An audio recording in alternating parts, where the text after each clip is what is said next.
because my childhood was traumatic. And there was early sexual exposure. For those of you who don't know, I was a victim of molestation.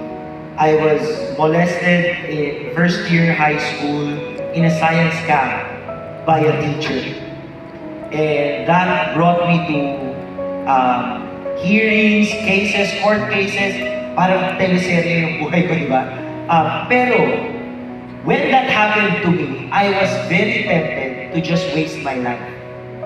I haven't shared this to anyone, but after what happened to me, my imagination was that I will just become, kasi gusto ko mag-artista dati. So I go, baka maging Bond Star na lang ako. Kasi nababoy na ako eh, so wala na, ano na lang, yun na lang role ko sa buhay. As in ganun. Until I went to church, we went to CCF, and in that fellowship, I heard, I was in J-Zone, and I heard from Kuya Ryan, Pastor Ryan Escobar. He said that if you have already been impure because someone did it to you or you did it yourself, in God there is always a second chance. And so I said, I know it cannot be erased in my memory.